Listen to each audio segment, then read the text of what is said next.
just one of a whole series of thoroughly researched canal videos from Videoactive. Use them to explore parts of our waterways heritage that you can't get to see for yourself. Use them to plan your next holiday. Or use them to remind you of that enjoyable trip you've already made.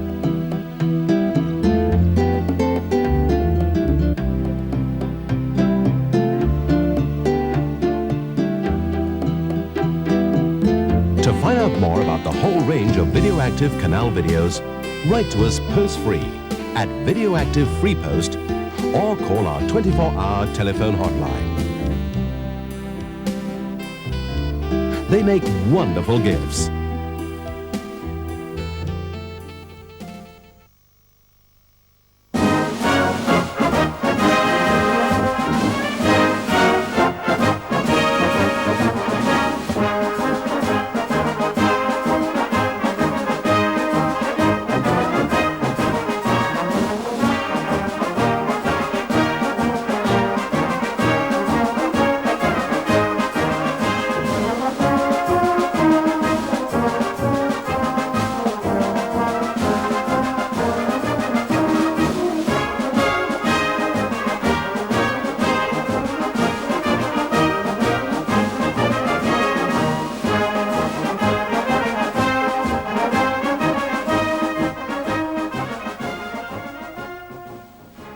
The Lancaster Canal was engineered by that great 18th century Scottish engineer, John Rennie.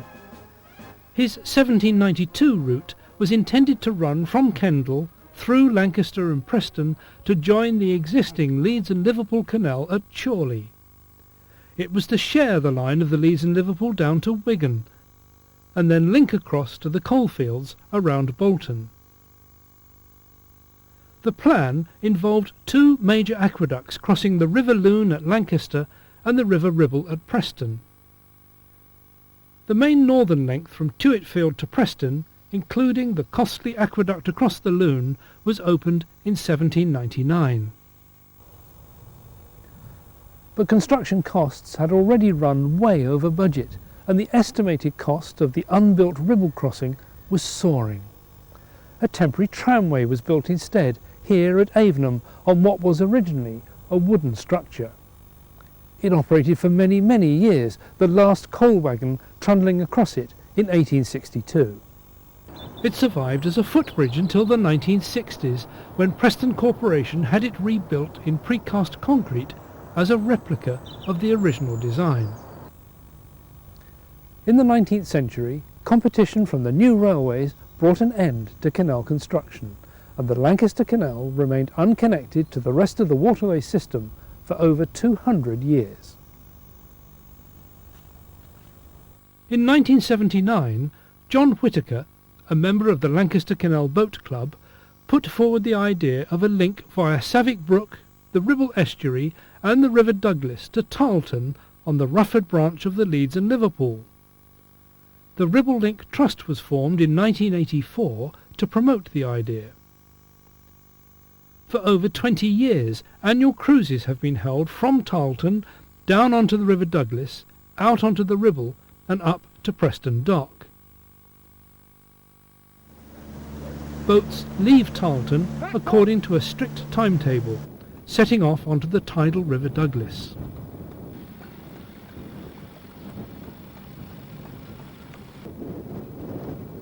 The sheltered river is a popular yacht haven, reminding us that what we canal boaters regard as a daring tidal adventure, other boaters regard as relative safety. At the confluence of the Douglas and the Ribble, there's an underwater training wall. The end of it is clearly marked by a beacon known as 5 Mile Perch. All craft have to go around the beacon, tempting as it may be to cut the corner.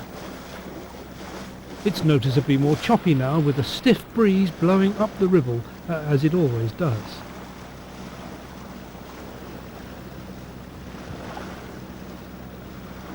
We pass the entrance to Savick Brook on the left-hand side. It is now the entrance to the Millennium Ribble Link, but when this was filmed in 1999, construction hadn't started. With so many boats in the flotilla, those who had a later time booking for Tarleton Lock now have to punch their way against the tide into Preston. It's slow going, but everyone gets there in the end.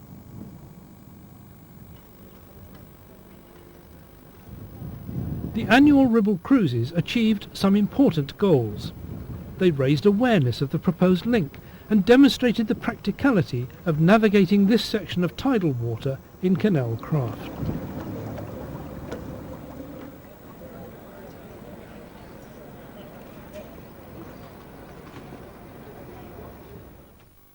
The original proposal for the link was to build a new canal following the line of the Savick Brook, passing under the railway and Tom Benson Way using existing culverts into Haslam Park.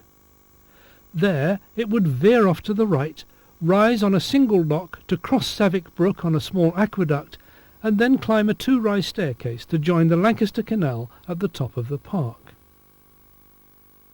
The Millennium Ribble link that was actually built followed the Savick Brook under the railway and Tom Benson Way, and then made a sharp left turn to rise via a three-rise staircase to join the Lancaster. In July 1999, the Vice-Chairman of the Ribble Link Trust, Frank Parker, took me on a guided walk of the proposed route. We started from this exact spot. A possible other route which we can utilise for a three-rise staircase. Once it got to here, there would then be a basin which would then exit onto the...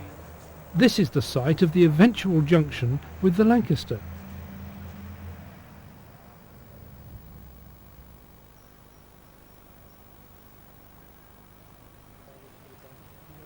And here, filmed from the Tom Benson Way overbridge, is where the winding hole is, just below the staircase. Below the railway bridge, the unkempt wasteland contained a number of unusual plant species, more of which later.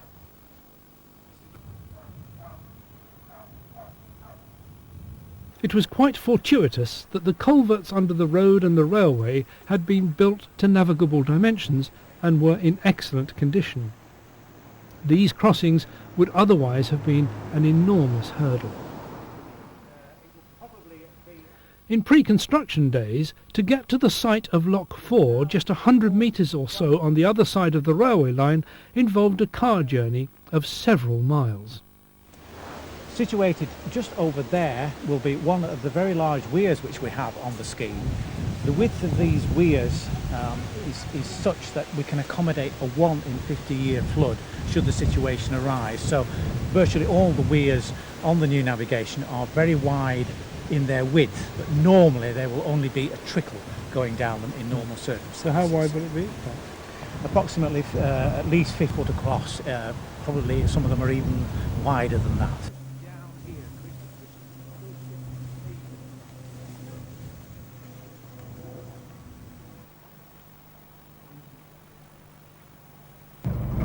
Access on foot to the tide gate and below is difficult, so Frank and I continued our recce by boat. We entered the Savick Brook on a falling tide. We passed over the proposed site of the tide gate. The reason we had to enter on a falling tide was to make sure that we had enough headroom to get under Blackpool Road Bridge. It looks like we've judged it just right, with just enough water left to get a decent distance upstream.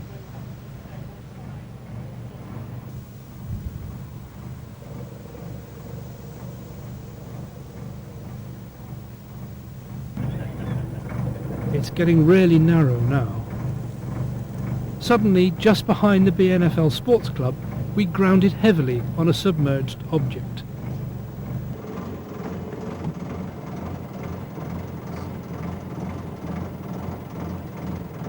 We managed to get around it and crept forward with Frank anxiously calling out the depth.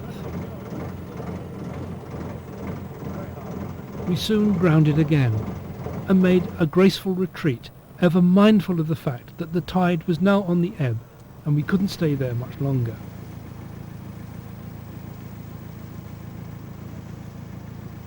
Irene Parker had been a real stalwart throughout the recce, ferrying us around in the car and generally acting as a most efficient support crew.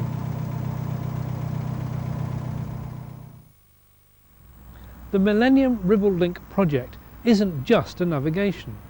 In addition to the 9 locks and the 4 overbridges, the work has included the construction of a 4.5 kilometre long linear water park with over 3,000 metres of surfaced cycleways and footpaths and an arts trail. Because boaters' access to the link was going to be limited by the tides, an early decision was taken to construct and operate the link for one-way working only.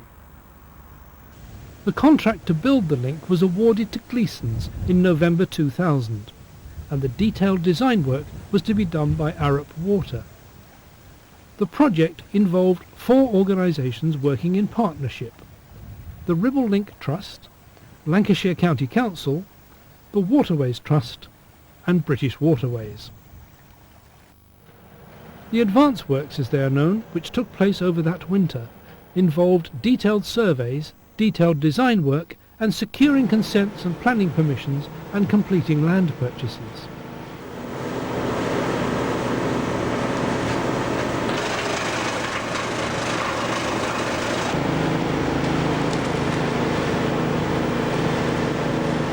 Ground clearance work started in February and March 2001, well ahead of the birds' nesting season. Wherever possible, local contractors were used.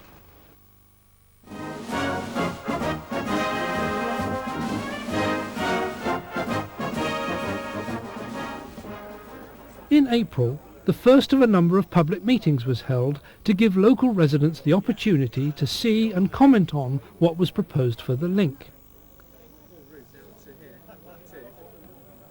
The project's engineer, David Baldacchino, even managed a local radio interview. On the whole, I think you can see here today we've got a massive response, better than I hoped for, and just looking round, most people are firmly in favour of this scheme. The plan was to start work here in May at the wettest end of the site and get these works completed during the drier summer months. They would then move on to the staircase and the higher end of the site during the winter. But it wasn't to be. Foot and mouth disease struck, forcing the closure of all of this agricultural land. The construction partnership had also reached agreement with the golf course alongside locks 6 and 7 that there would be no work done adjacent to the golf course or to the access bridge during the golfing season. They had no alternative, therefore, but to start work at the top end of the site. Lock 5 was the first one to be excavated in a dry loop formed by a natural meander in the brook. The technique was to drive in 4 rows of piles. The inner 2 rows would eventually be the lock walls, while the outer rows were to provide anchorage for them. The inner and outer rows were joined by massive steel tie rods.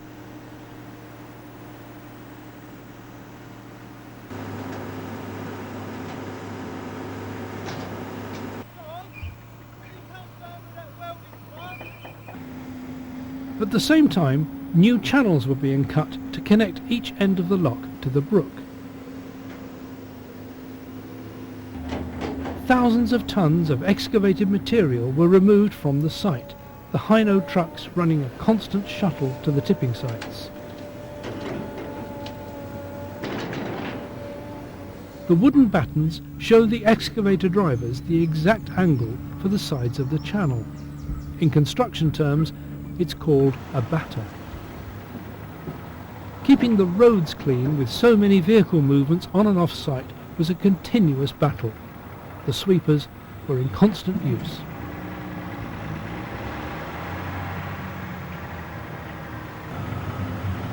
Meanwhile, work had started on Lock 4. This too was being built in the dry in another natural loop of Savick Brook. Work began with the piling.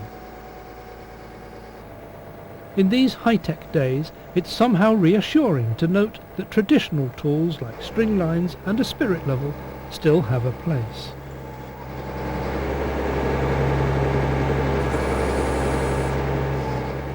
The sheet piling was driven into place with a vibrating pile driver. It's much quieter and causes much less disturbance to the surrounding neighbourhood than conventional hammer action pile drivers.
Work had also started constructing the mighty earthworks for the staircase.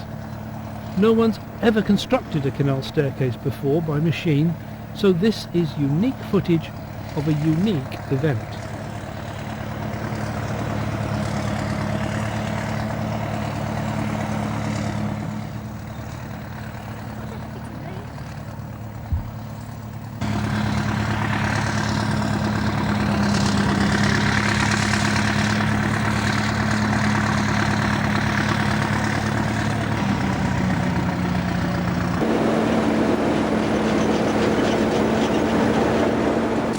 Clearly, the work had been entrusted to the most experienced machine operators.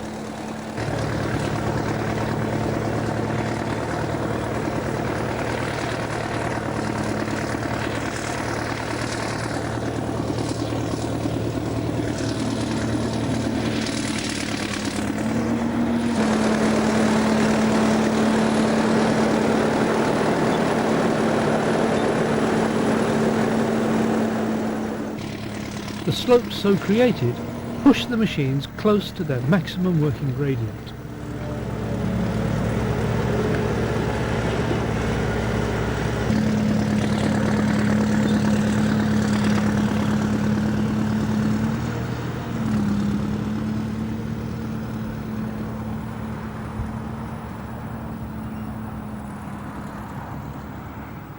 At this stage, only the topsoil has been removed from the connection basin. The Lancaster Canal is just beyond the fence at the edge of the excavation work.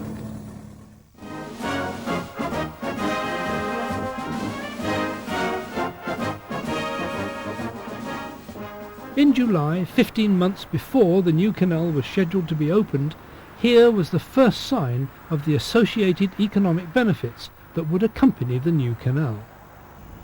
With the foot-and-mouth crisis all but over, restrictions on the use of land were lifted in July, and work began on the construction of the new access road down to the tide gate at this western end of the site.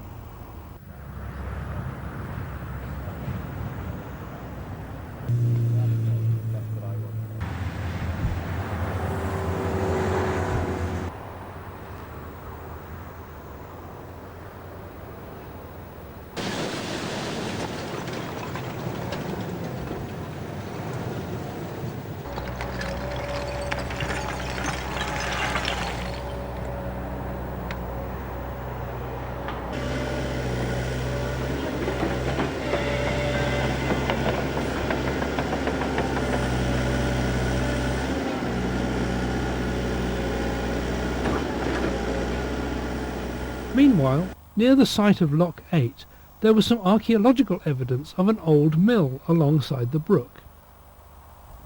Lynn Gardner of the British Waterways Archaeological Unit explains. Because in the tithe maps of about 1840, this field's called a mill site, a mill field. So from then we walked the field to see if we could see any earthworks, see if we could see a mill of any description. And what we found down this stretch was a timber in the water just there. And it's just possible it might be from a mill, but we're not sure at the minute. From there what we do, we trench the part of the field where we think there might be, structural remains. And if there is any, we then record them. So that's basically what will happen here. Work had started at Lock 7. The site here had been fenced and the topsoil was in the process of being removed.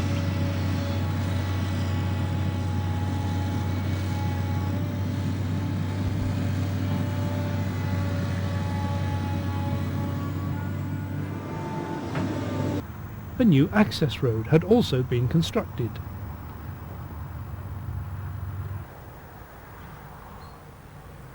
Lock 5 was still the most advanced of the new navigation works.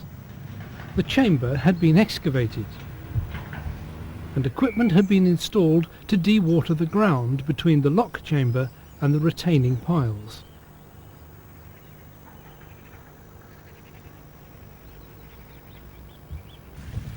Below the lock, the new channel had been excavated and the bank batter was complete, ready for seeding. Work carried on apace with the channel excavation. It was a race against time to get this completed before river levels rose through the winter. At one stage there were 14 excavators on site. As soon as one vehicle left, another backed in to take its place. Dust was everywhere.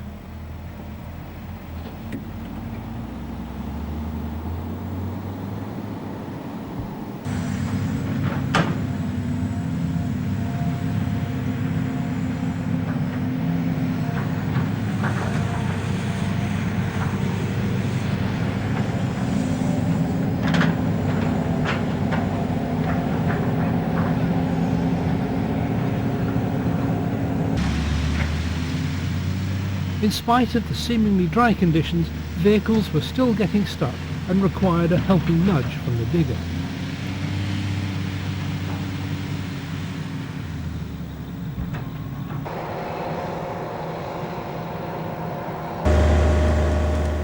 Meanwhile, at Lock 4, various bits and pieces were being welded onto the piles. The upstream entrance channel was almost complete.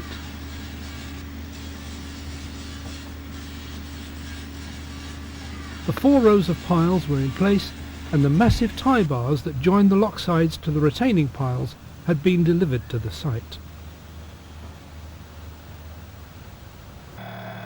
The biggest piling undertaking for the whole project was the staircase. Like elsewhere, there are 4 rows of piles, the inner 2 forming the lock sides while the outer 2 rows are again retaining piles.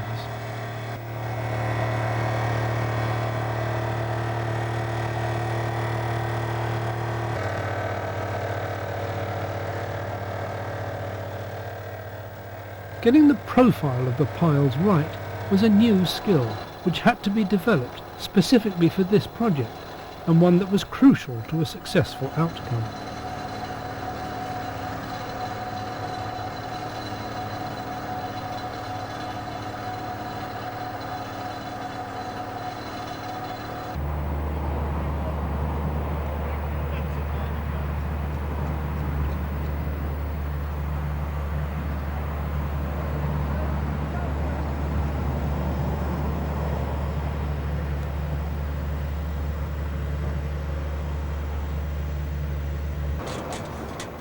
The interlocking pile system is a clever and effective way of building the lock walls.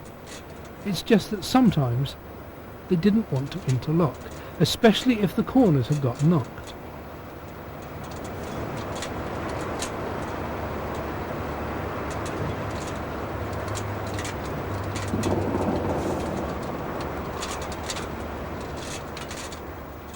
This pile had a return plate welded onto it and eventually became the hanging post for a gate coin.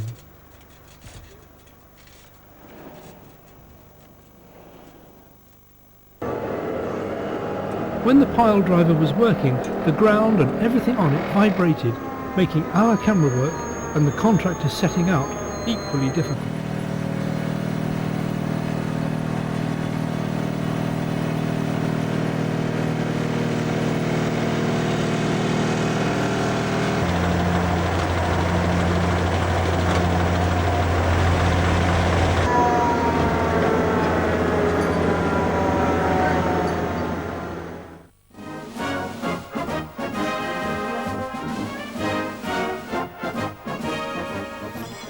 By August 2001, piling was complete at Lock 4 and the ground here was being dewatered.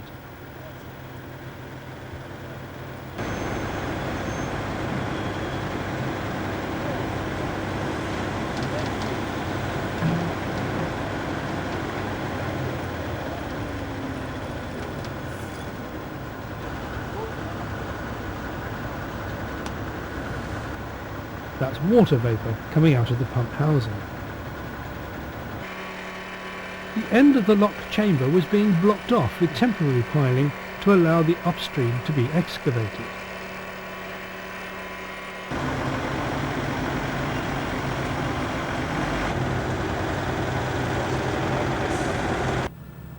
Lock 5 was really taking shape now.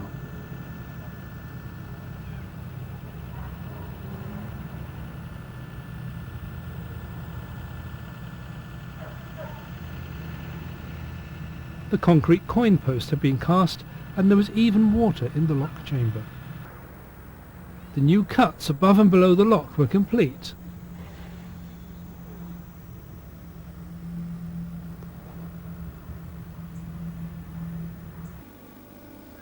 Nothing of archaeological significance had been found at Lock 8, so work there could start as well.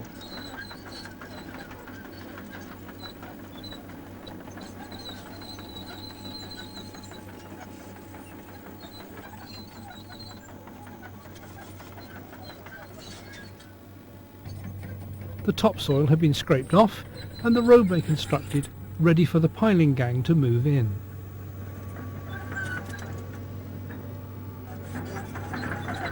At Lock 7, the access channels from the brook had been dug and the site was also ready for piling.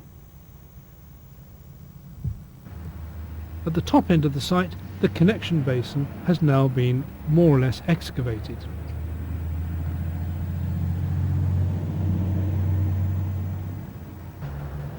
Piling work on the staircase was now all but complete.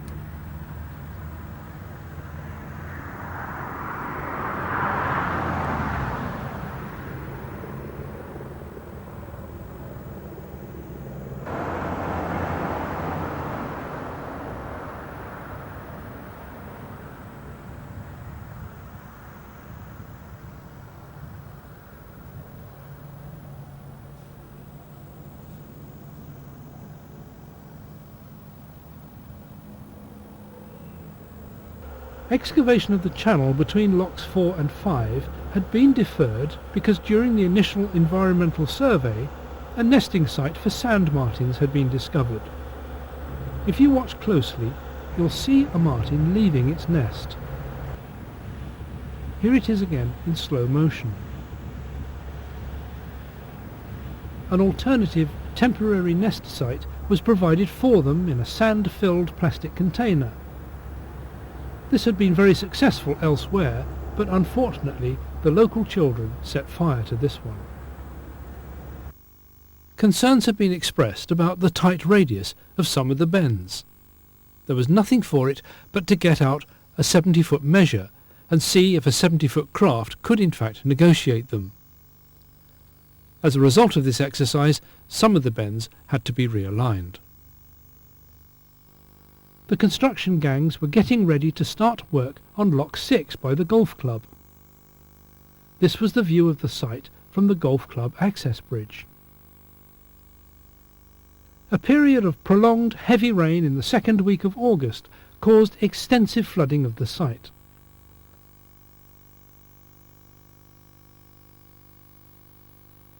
Serious damage was done to some of the infrastructure. The bank batters, which were vulnerable because they had no established vegetation, were washed away, This had the effect of a double whammy on the construction, because not only did they have to be rebuilt, but the washed out soil was deposited back in the freshly excavated channel and had to be dug out all over again.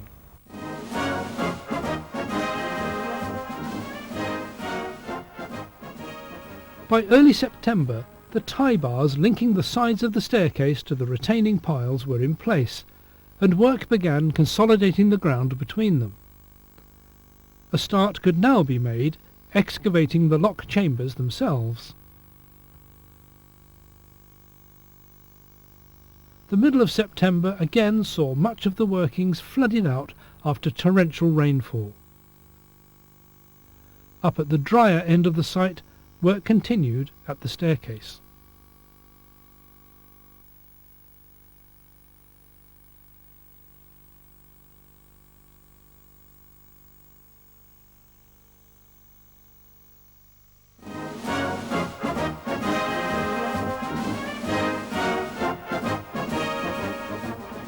A third flood occurred on the 8th of October, far worse than the previous ones. These photographs were kindly loaned to us by the project engineer Dave Goody.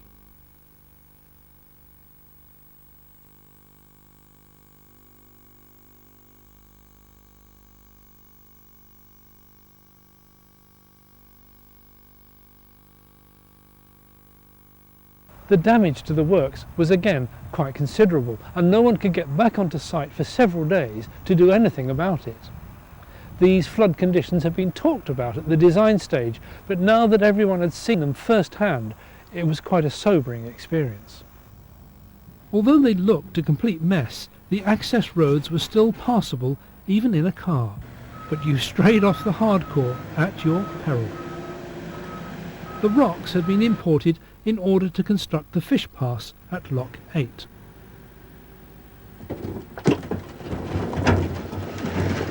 When the water level is controlled to navigation height, this will be an overspill weir, massively proportioned to carry the 1 in 50 year floodwaters. The ground dewatering equipment has been moved to Lock 8. It seemed a hopeless task with the amount of water about.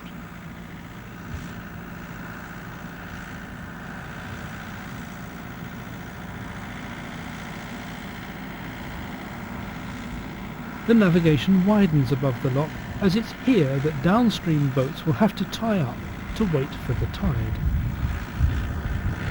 Those bends which caused such concern earlier had now been remodelled. A pipe crossing the navigation behind the BNFL Sports Centre was going to have to be cut and buried beneath the navigation channel.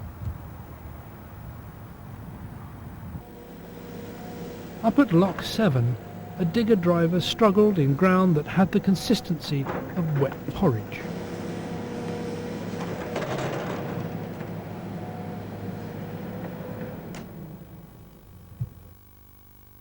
BNFL employees had expressed a desire to provide voluntary assistance to the project. Before being allowed onto the site, they had to receive a safety briefing. Obviously, untrained people couldn't be allowed to use machines on site, so they were given a job to clear undergrowth from a difficult area of the site in order to allow the machines to come on. They made a big contribution, which is gratefully acknowledged by everyone concerned. Hopefully, they spent an enjoyable weekend with us too, and will always look kindly upon the Ribble link as a project with which they have been closely involved. At last, at the end of the golf season, work could begin on Lock 6.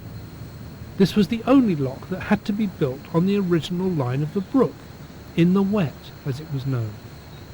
So temporary pipes were laid to carry the flow around the works.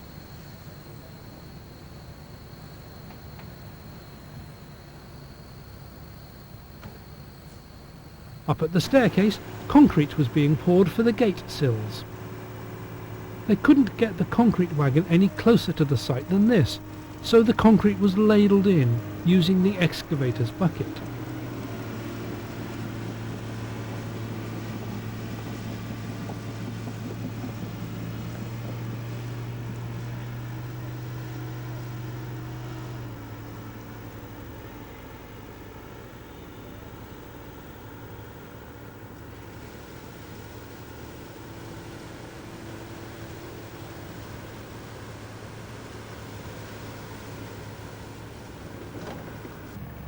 The staircase was known as the dry end of the works. Well, I guess it's all relative. The construction team battled with these conditions from the August floods right through the winter, and they deserve medals for what they went through to build us a canal.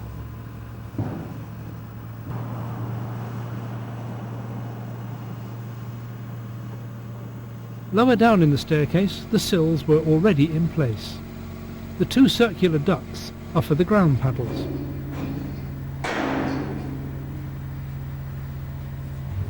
When the chambers were first excavated, there was some inward movement of the taller piles, in spite of the meticulous tie-back arrangements. The props were installed as a temporary measure until the floors of the chambers had been concreted.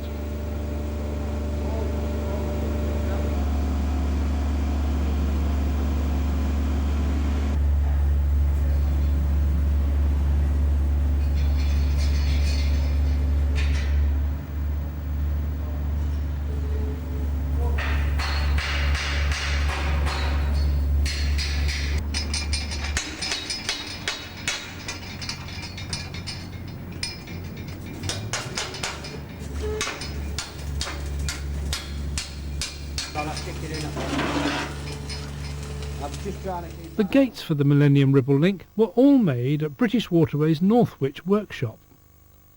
The first gates to be fitted were the upper gates for Lock 5. The event was pretty much kept a secret, we suspect, in case the operation didn't quite go according to plan. Any such misgivings were completely unjustified. We are again grateful to the site engineer for the loan of his photographs recording the event.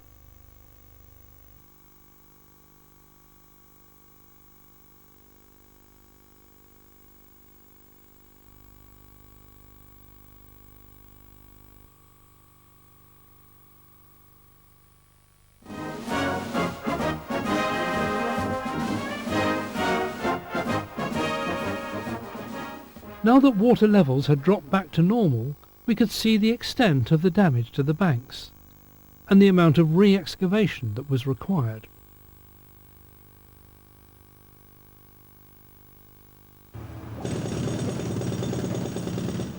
Much work had been done on the staircase, even though to the casual observer it looked little different to a month ago. Reinforcement and formwork for the concrete coins and the installation of ductwork and chambers for the paddle gear all had to be done.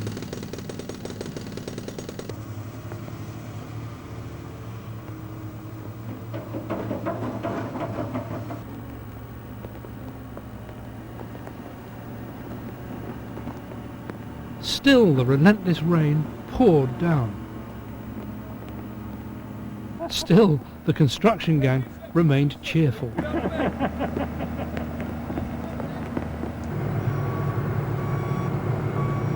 Below Lock 5, it was an urgent requirement to repair the flood-damaged banks while the water levels had temporarily receded.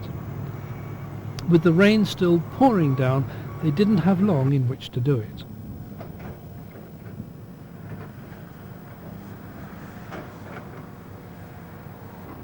Up at Lock 5, the upper gates are now sitting in water for the first time. This wasn't entirely intended at this stage.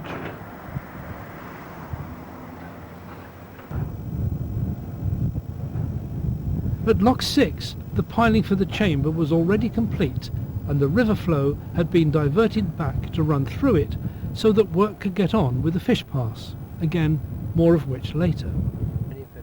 It was going to be constructed to the left of the lock as we look at it here. The tie bars had already been installed.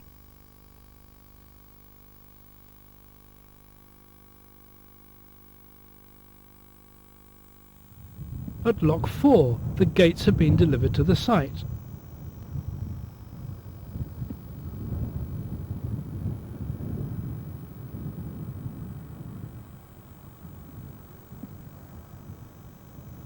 The channel below the lock was all complete.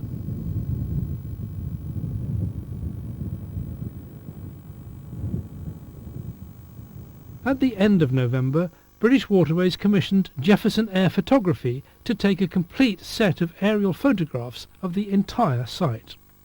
you can rarely appreciate the sinuous nature of the navigation around the Lee Gate pub on the Blackpool Road. The camera was mounted on a tethered helium balloon. This is Lock 8 in that huge meander behind the BNFL Sports Club.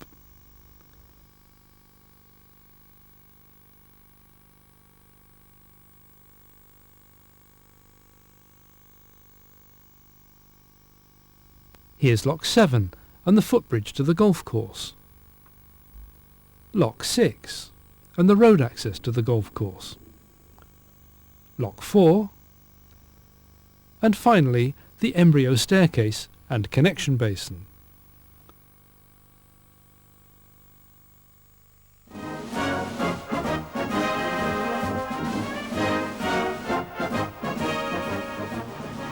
Back down to earth at Lock 4. The gates were being craned into position and fitted. The upper gates were the first to be installed.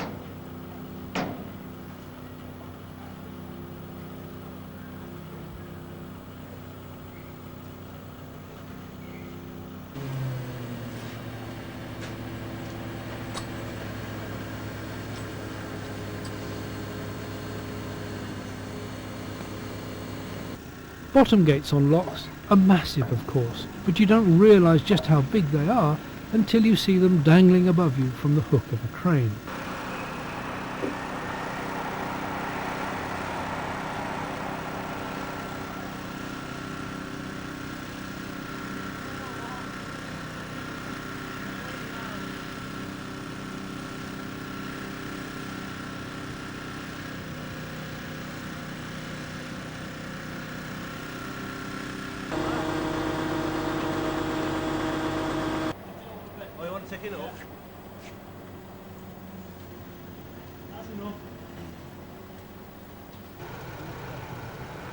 Down at the Tide Gate, the first stage of construction was to build a dry chamber around the site of the works.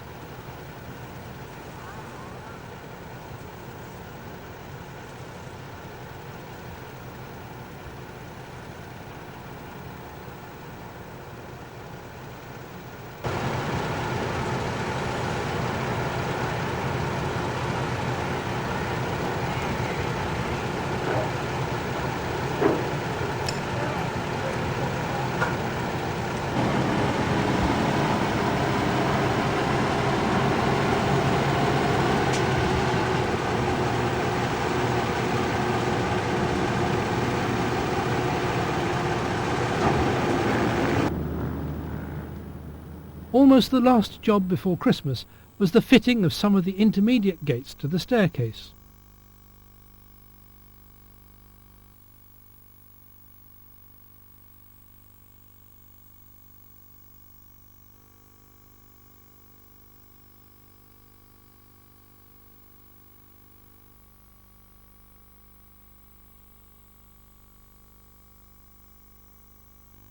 The whole event was attended by 3 stalwarts from the Ribble Link Trust, Chairman Cliff Fazackerley, Vice Chairman Frank Parker and Webmaster John Clegg.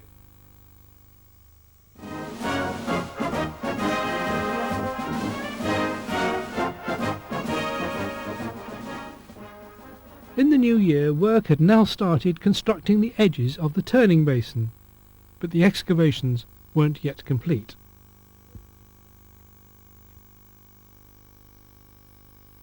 There was going to be an elevated pedestrian walkway through the railway arch, which for years had formed a man-made barrier, preventing walkers from enjoying the length of Savick Brook.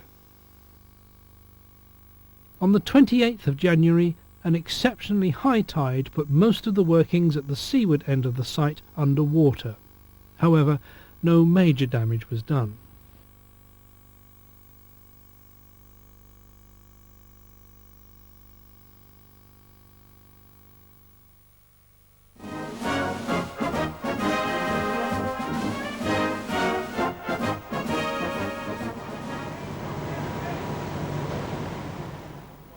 The new golf club access bridge was installed one grey day in February. There was insufficient headroom under the existing bridge.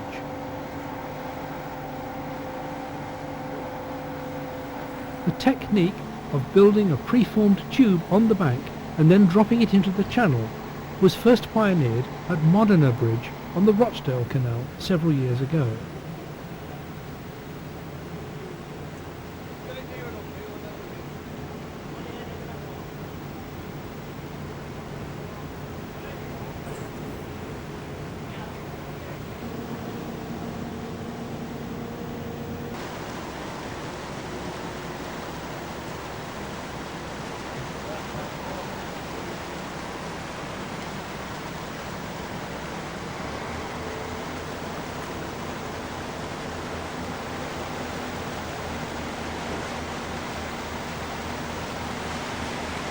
All the way from Italy, I'm afraid. It's about 3 weeks' work to actually make the bridge, to put it together. And a lot of hardship.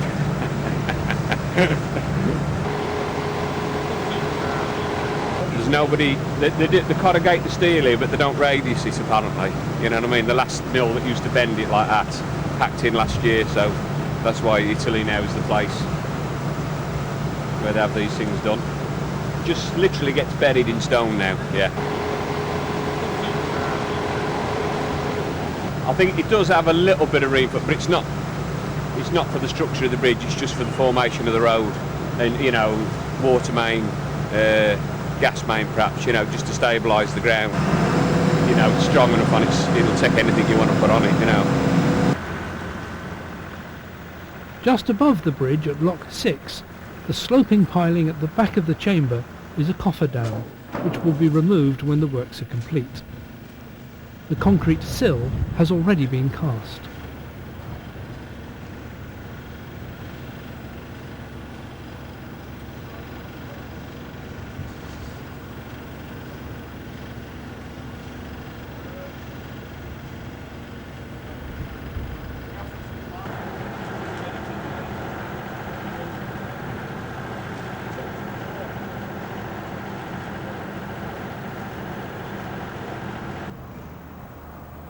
Down at the tide gate, its coffer was now complete.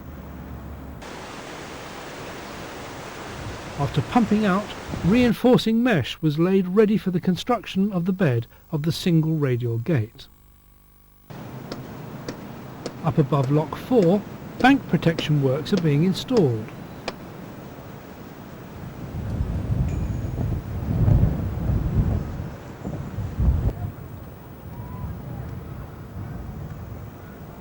Now that both sets of gates are fitted to this lock, work was proceeding with the construction of paddle gear chambers.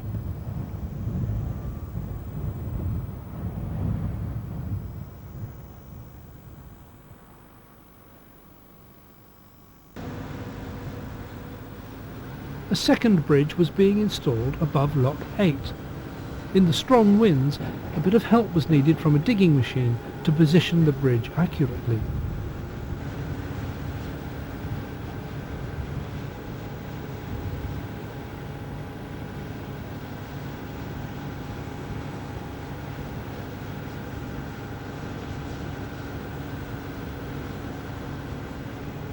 At Lock 8 itself, the chamber had now been excavated and the concrete capping had been poured onto the piles.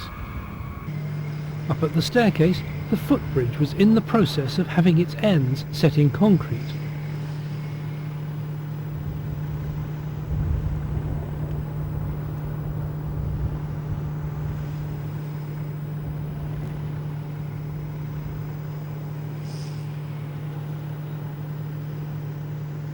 All the gates were now in position.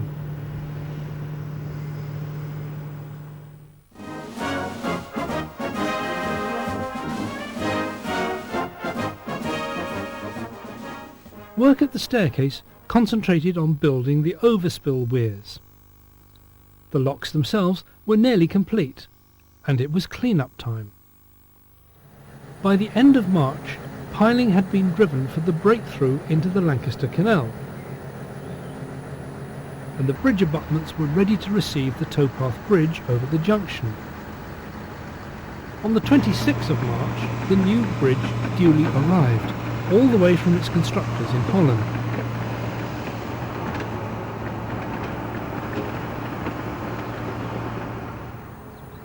but all was not well. The driver inspecting the site was clearly not happy about taking his vehicle up to the bridge. The contractors tried to give the man what he wanted, hastily remaking the road's surface.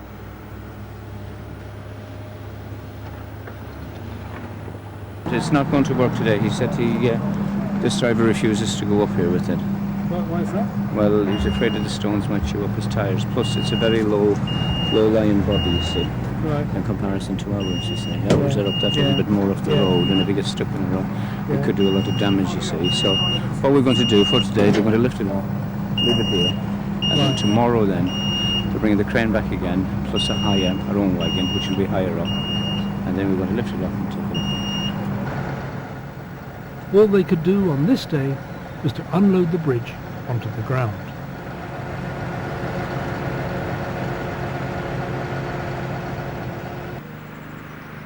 The turning basin below the staircase now appeared to be complete and ready to have the water levels brought up. Work continued on constructing the high-level walkway under the railway arch. The new bridges had been buried in stone and were being prepared for an end capping of concrete. Camp shedding was being installed in the approach channels to Lock 6. A young lad, doing what all young lads will do near water, had caught 3 fine roach. He was understandably proud of these and showed them to everyone in sight. Up at Lock 5, the landing stages were now complete.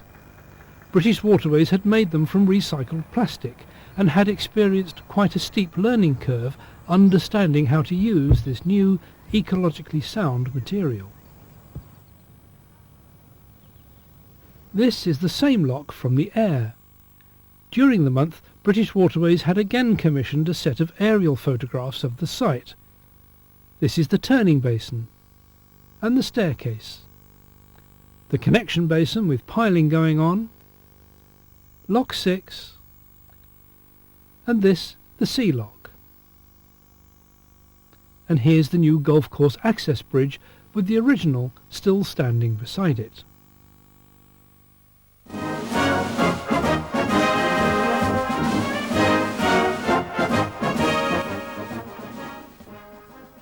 The towpath bridge over the connection point was installed without any further problems on the 3rd of April.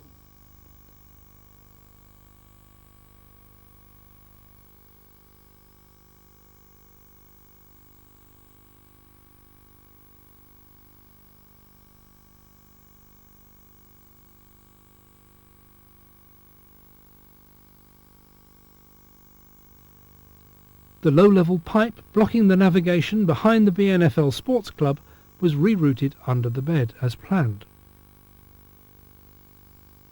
On the 29th of April, a combination of heavy rainfall and high spring tides put the lower end of the site under water for a 4th time.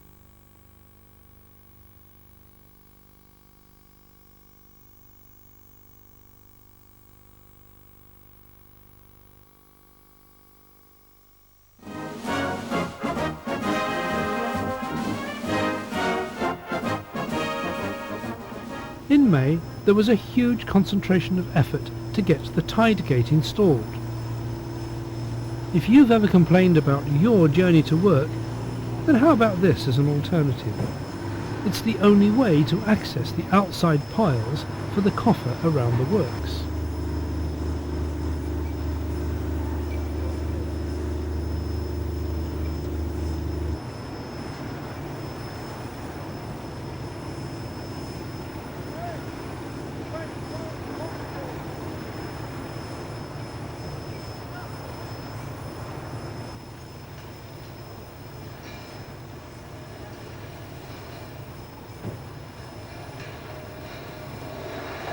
Meanwhile, the radial gate itself was delivered to the site, giving us an excellent opportunity to take a close look at it.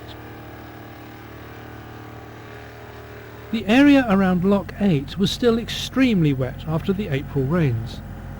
That they were managing to make any progress at all down here was a miracle. The water and the bad weather and everything has made an awful mess. Yeah. We get 1 or 2 good days here and we get a lot of work done, and then you get 2 bad days and you're going back a fortnight. Yeah, yeah. But Are you behind? we're not in front anyway. You're really in front of you? Oh, we are not too bad, you know. Yeah, yeah, It's hard to deal with water. yeah, yeah. But eventually when it's all done it'll be beautiful, you know. No. My grandfather worked on the canals in Manchester Canal with a horse and cart. Did he? He did. Yeah. Horses and carts they had down, handing in and loading the cart and taking it away. Yeah. Oh, great. I honestly. Yeah. Up at Lock 6, where it was quite a bit drier, a British Waterways crew of gate fitters from Northwich were constructing the gate sills. At the top end of the site, the basin excavation was complete, and it was being lined with plastic. Work had continued, concreting the spill weirs around the staircase. Now that water levels had receded, the damage caused by the April floods was very apparent. By the end of the month, they were ready to install the radial tide gate.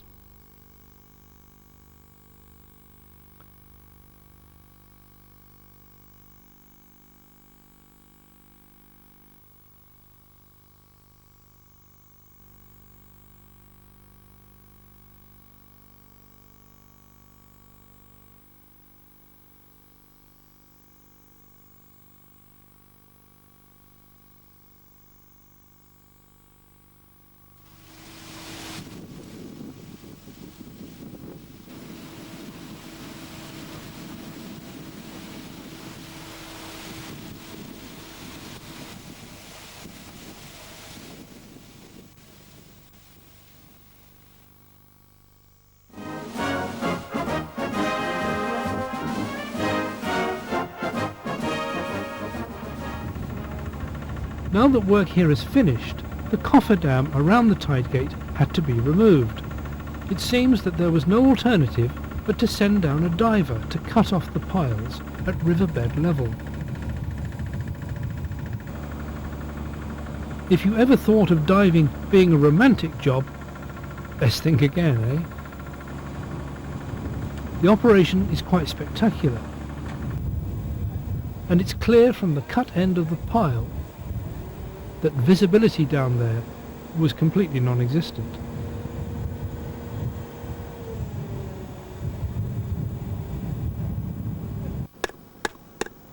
At the other end of the site, gauging the Ripple is a magnificent, attention-grabbing, artistic statement proclaiming to the world that there's something big, something grand, something very special going on here.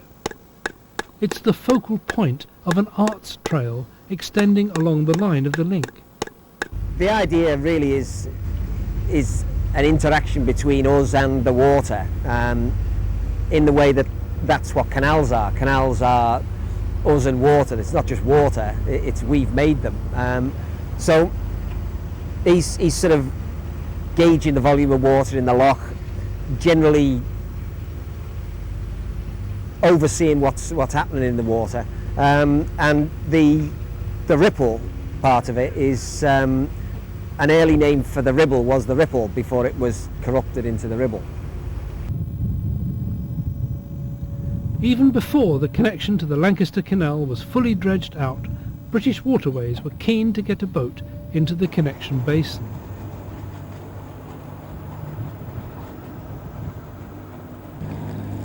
Rod, the steerer, was thrilled to have the honour of taking the first boat through.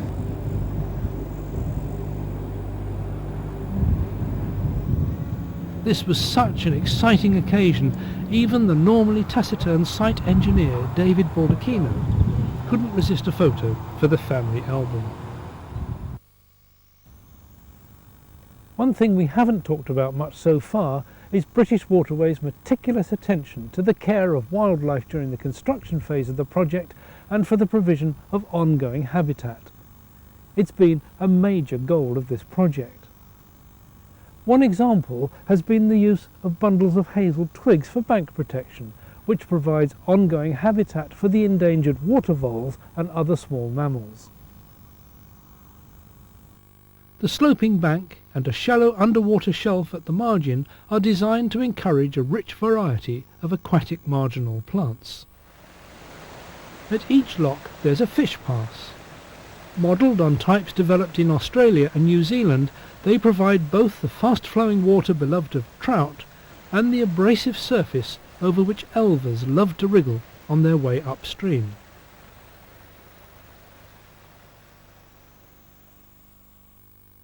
Unfortunately, the sandy cliff nesting site of the sand martins was destroyed during the construction. This was timed to happen while the martins were away in South Africa. Sandy cliffs and nesting holes have been reinstated in the hope that the sand martins will again take up residence on their return next spring. Hedgerows support a wide variety of birds, insects and mammals.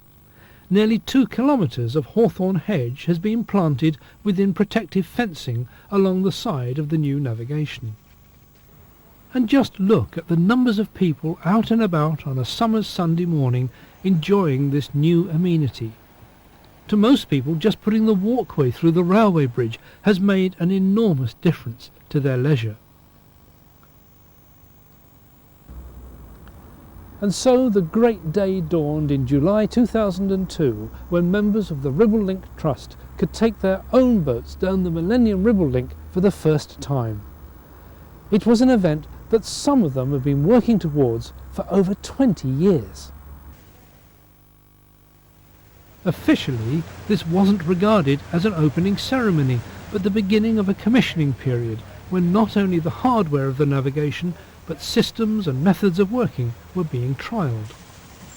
The Ribble Link Trust were willing participants and made the whole weekend a carnival, a celebration cruise.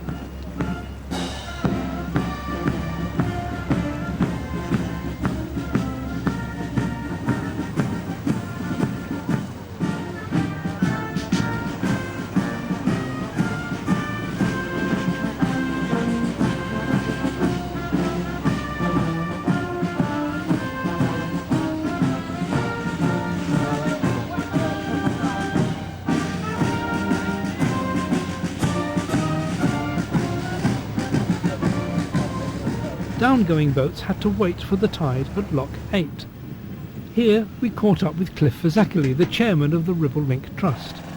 He was clearly moved by the whole occasion. Oh, absolutely fantastic.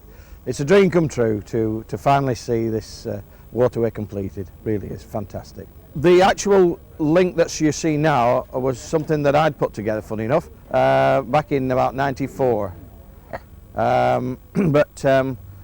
Obviously, the original plan was done by people from the Lancaster Canal Boat Club. Today we're going to sail from this point now. We're at Lock 8, then into the dock on the tide. We'll be met by brass bands and so on for daywork fireworks. Later on this evening we're going to have a parade around the basin with the illuminated boats. And then after that, a fantastic, spectacular firework display to finish off. Here with his longer boat, yeah. Have some fun around here, particularly this one.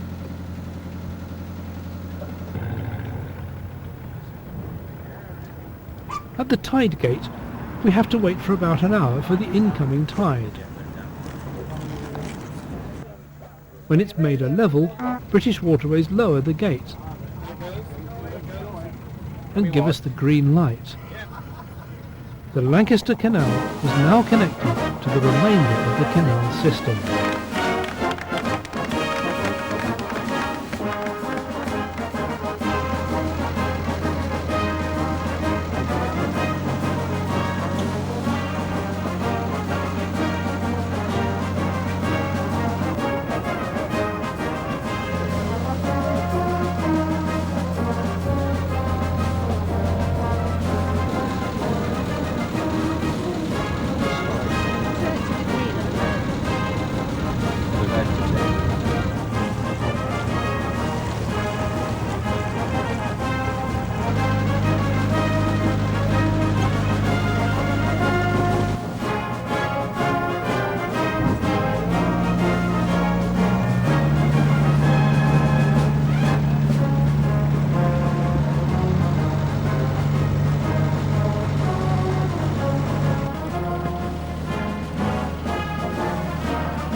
absolutely brilliant. I wish I'd done this before. Yep, I knew you should have. Thanks, sir.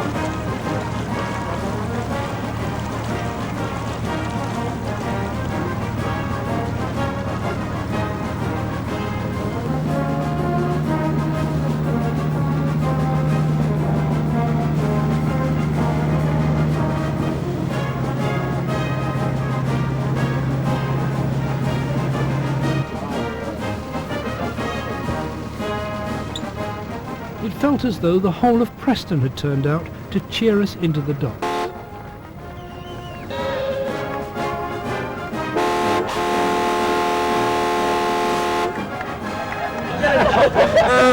It's a flat.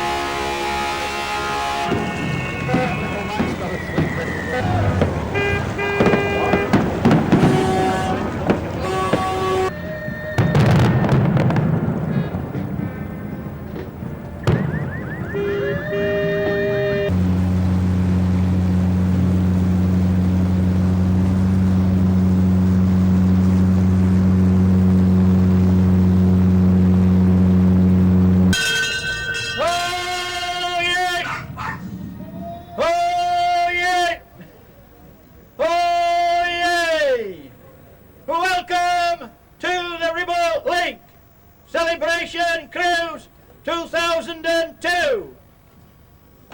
The following morning, the first eager boats move off their overnight moorings, ready for their trip up the link. But there was a problem. The road bridge spanning the entrance to Preston Docks had stuck. The problem was hydraulic.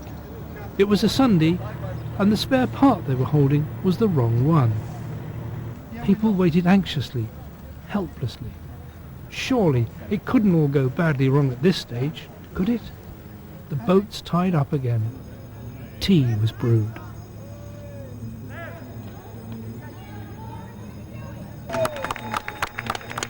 After almost 2 hours, a round of applause told us that we were on our way.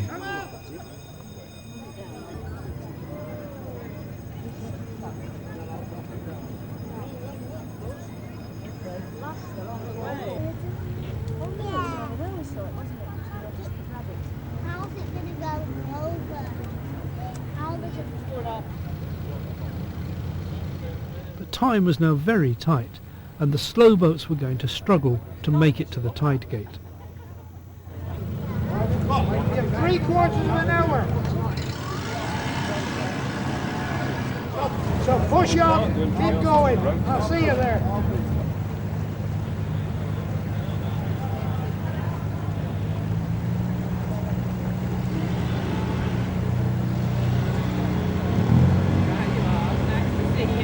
The lead boats arrived at the top of the tide with plenty of time to spare.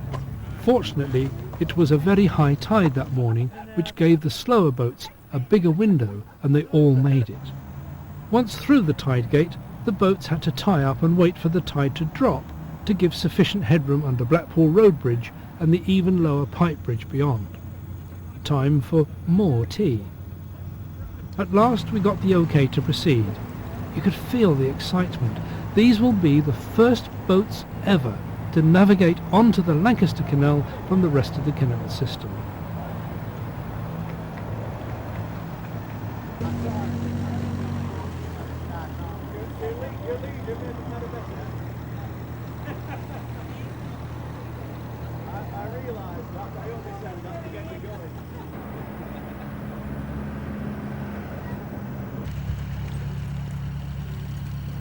Well, it was a long way, wasn't it?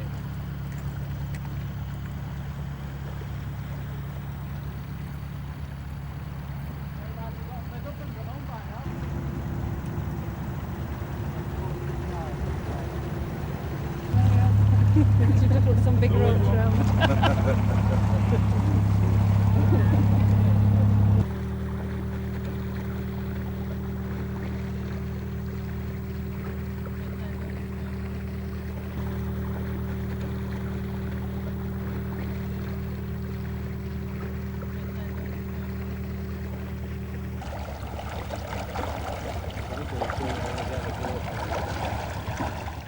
As they approached the urban fringes of Preston at Lock 7, there was a crowd waiting to see them through.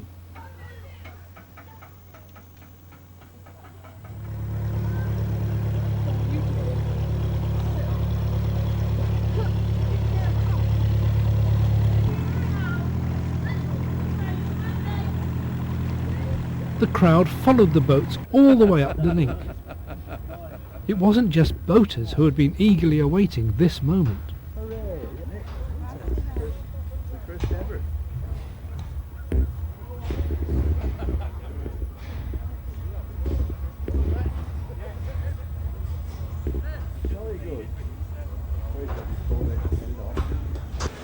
And the crowd awaiting us at the staircase was just fantastic. It was a wonderful, wonderful occasion.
The final chapter in this wonderful story was, of course, the grand opening day.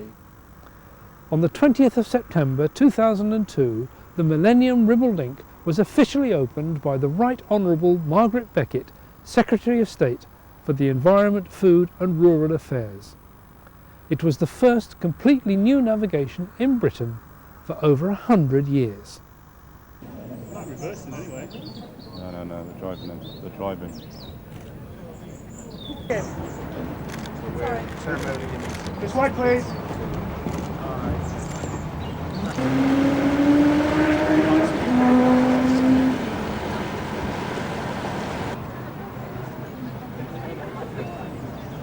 Councillor Nicky Penner, Chair of the Lancashire County Council, Cliff Zackley, Chairman of the Ribble Link Trust.